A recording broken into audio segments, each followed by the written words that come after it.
বাসায় নিয়ে আসলাম নতুন মেহমান এবং নতুন মেহমানরা নতুন জায়গায় এসে তো খুবই খুশি, আর তাদের এই খুশি দেখে আমিও অনেক খুশি। কবুতর পালা ছেড়ে দিয়েছিলাম আরো 3 বছর আগে, হঠাৎ করে আবার ইচ্ছে হলো কবুতর পালা, তাই তো নিয়ে আসলাম এই আমাদের নতুন মেহমানদেরকে। 3 বছর আগে যখন কবুতর পালতাম তখন থেকে ইচ্ছে ছিল একজোড়া শাটিং কবুতর বলবো। তখন শাটিং কবুতর অনেক দাম ছিল, যার কারণে শাটিং কবুতর কেনার মতো অ্যাবিলিটি বা সামর্থ্য আমার ছিল না, তাই তখন আর এই শাটিং কবুতর আমি কিনতে পারিনি। তাই জন্য ভাবলাম যেহেতু আবার নতুন করে কবুতর পারবো তাহলে আমি শাটিং কবুতরই নিয়ে নিই। তাই তো অনেকগুলা হাট ঘুরে নিয়ে আসলাম একজোড়া শাটিং কবুতর। আমি খুবই এক্সাইটেড ছিলাম এই কবুতরের জন্য, আর তাই তো অনেক হাট ঘুরে তারপর নিয়ে আসলাম এই শাটিং কবুতর জোড়া। এখন ওদের থাকার জন্য সুন্দর একটি বাসা তৈরি করে দিতে হবে। এটা হলো ঝর্ণা শাটিং, আর ঝর্ণা শাটিংটা মূলত সবারই অনেক পছন্দের এবং আমার কাছে খুব পছন্দের। আর আমি এই কবুতর জোড়া 2 জনের থেকে নিয়েছি, 2টা কবুতর 2 জনের থেকে নিয়েছি।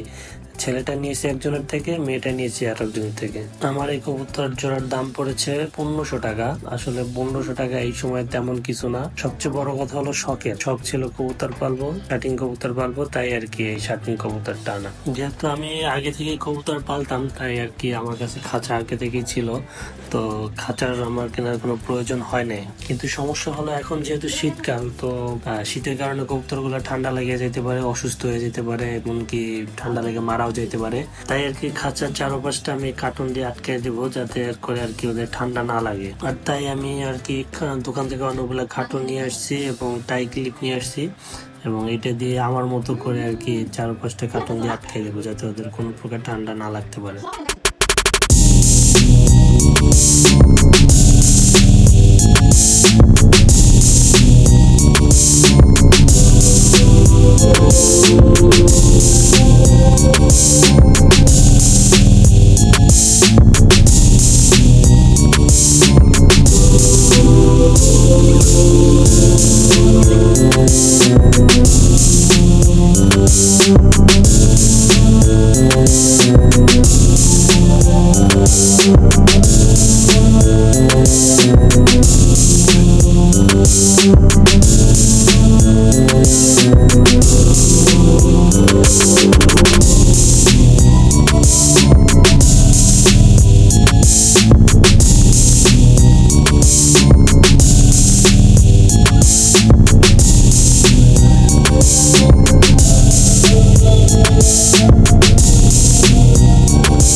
আমি কার্টুন দিয়ে খাঁচার চারিপাশ আটকাই দিতেছিলাম, হঠাৎ করে একটা কবুতর আর কি উড়ে এসে আমার শরীরের ভিতরে পড়লো। তো আমি দেখে খুবই খুশি হইলাম, হয়তোবা ওর নতুন বাসাটাকে মিস করতেছিল, এই জন্য তাড়াতাড়ি করে চলে আসে যে যেন তাড়াতাড়ি করে বাসাটা তৈরি করে দিই আর কি। কবুতরটা যখন উড়ে এসে আমার শরীরে পড়ে সেটা দেখে আমার ওয়াইফ আর কি খুব এক্সাইটেড হয়ে যায় এবং ও বারবার কবুতরটা আমার কাছে চায়, কিন্তু আমি দিই না, কারণ কবুতরটা হাইট আমার কাঁধের ভিতরে উঠে যায়। তো আর এই জিনিসটা আমার খুবই ভালো লাগতেছিল, যার কারণে আমি বললাম যে না থাক, ও আমার কাঁধেই থাক, আমার খুব ভালো লাগতেছে, তুমি নিও না।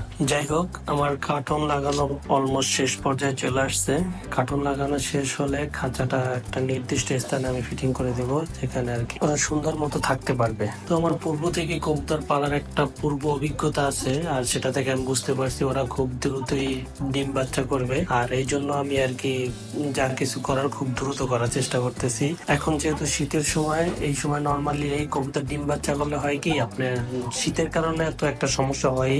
আর শীতে কবুতরের সবচেয়ে বড় সমস্যা হলো মশা। এই সময় মশা থাকে তো দেখা যায় বাচ্চাগুলো ফুটলে মশায় ওইটা কামড়ায়, পরে বাচ্চাগুলো গোটাগাটি হয়ে যায়। এই জন্য আর কি খুব সুন্দরভাবে আটকাই দিতেছি যাতে পরবর্তীতে আমার এটা সেট আপ করতে না হয়। মানে একবারেই আমি সম্পূর্ণ কাজটা কমপ্লিট করে দিতেছি। কবুতরগুলো খুব অধীর আগ্রহে বসে আছে কখন তাদের এই কাজ কমপ্লিট হবে, তারা নতুন একটা জায়গা পাবে, নতুন একটা জায়গায় নতুন ভাবে তাদের নতুন জীবন শুরু করবে। যাই হোক, আমার সম্পূর্ণ কাজ কমপ্লিট, সবকিছু সেট করা হয়ে গেছে। তো আমি হাতে একটু ব্যথা পাইছিলাম, যাই হোক এটা ব্যাপার না।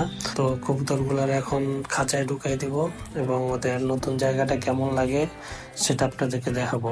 ওরা আসলে নতুন জায়গাটা পেয়ে খুবই খুশি হয়েছে। যখন আমি দুইজনের খাঁচার ভিতরে একসাথে দিলাম, মানে ওরা খুবই খুশি, মানে মনে হইতেছে যেন অনেক আগে থেকে এখানে ছিল। ওরা যে নতুন, মানে এরকম কোনো কিছু ওদের ভিতরে ছিল না। ওদের খুশি দেখে আমিও খুবই খুশি ছিলাম। যাই হোক, সেট আপটা কেমন হয়েছে অবশ্যই জানাবেন এবং ভিডিওটা কেমন লাগলো এটাও কমেন্টে জানাবেন।